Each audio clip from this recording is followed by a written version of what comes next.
వేల పైచిలుకున్నటువంటి సర్వశిక్ష ఉద్యోగులందరూ వాళ్ళ హక్కుల కోసం పోరాటం చేయడం అనేది జరుగుతోంది.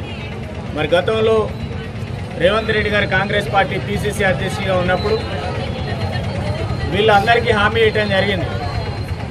ఈ హామీని నిలబెట్టుకోవాలని, వాళ్ళ కుటుంబాలని కాపాడాలని రాష్ట్ర వ్యాప్తంగా ఉన్న ఈ సర్వశిక్ష దాంట్లో పనిచేసే అందరు ఉద్యోగుల్ని బేషరతుగా మరి వాళ్ళను రెగ్యులరైజ్ చేయాలనేది పోరాటం చేస్తున్నాం. దానికి సంఘీభావంగా బీఆర్ఎస్ పార్టీ మహబూబాద్ జిల్లా తరఫున వాళ్ళకి సంపూర్ణ మద్దతు ప్రకటిస్తున్నాం.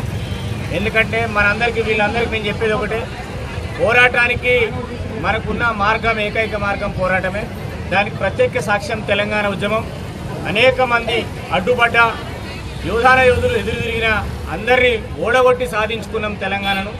ఇది కూడా అదే స్ఫూర్తితో పనిచేయాలనేది ప్రత్యేకించి ఆడబిడ్డలకు అన్నదమ్ములకు నేను తెలియజేయడం జరుగుతుంది. ఎందుకంటే వరుసగా రేవంత్ రెడ్డి గారు వరుసగా ఒక్కొక్క హామీని విస్మరిస్తూ పోతున్నాడు. ఏ పోలీస్ పేరు మీద పోలీసులను రెచ్చగొట్టిన తనే, పోలీసులను తర్వాత ఉద్యమం చేస్తే కొట్టి వాళ్ళ ఉద్యోగాలను తీసి వాళ్ళ కుటుంబ భార్య పిల్లల మీద దాడి చేయించి కేసు పెట్టించి వాళ్ళ ఉద్యోగాలు కూడా బిగించింది కూడా తానే. ఇవాళ వీళ్ళని కూడా బజారు తీసుకొచ్చి ఒక సంవత్సరం తర్వాత వీళ్ళు ఆందోళన చేస్తున్నారు. ఆ రోజు ఆయన ప్రతిపక్షంలో ఉన్నప్పుడు ఛాయ తాగిన ఒక 5 నుంచి 10 నిమిషాల మధ్యలో మీ ఉద్యోగాలను రెగ్యులరైజ్ చేస్తా అని వీళ్ళని ఆ రోజు కూర్చుంటబెట్టుకొని చెప్పాడు. ఈ రోజు వీళ్ళని బజార్లో కూర్చుంటబెట్టాడు. అంటే రేవంత్ రెడ్డి ఏది మాట్లాడుతాడో దానికి విరుద్ధమైనటువంటి పనులు చేస్తాడు. అవన్నీ మరి మొత్తం తెలంగాణ ప్రజలు గమనిస్తున్నారు. ఇప్పటికైనా ఇంకో దురదృష్టం ఏంటంటే విద్యాశాఖకు మంత్రి లేడు, కనీసం వీళ్ళ సమస్యను తీసుకుపోయే ఒక మధ్యవర్తి కూడా లేరు.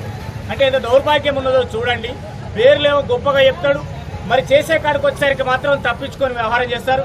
ఇప్పటికే అసెంబ్లీ సెషన్లో మా నాయకులు హరీష్ రావు గారు కూడా చాలా క్లియర్గా మాట్లాడి వీళ్ళ తరఫున అండగా ఉండటం, వీళ్ళకి కావాల్సిన మద్దతు ఇవ్వటం, వీళ్ళ న్యాయమైన డిమాండ్ పరిష్కారం చేయాలని కొట్లాడుతున్నారు. ఎట్ ది సేమ్ మరి ఏఎన్ఎం వాళ్ళను కూడా రెగ్యులరైజ్ చేయాలి, వాళ్ళకి ఇచ్చిన హామీలు కూడా అమలు చేయాలనేది మాట్లాడుతున్నారు. దీనికి మేము ఈరోజు సంఘీభావం చేయడానికి వచ్చినాం.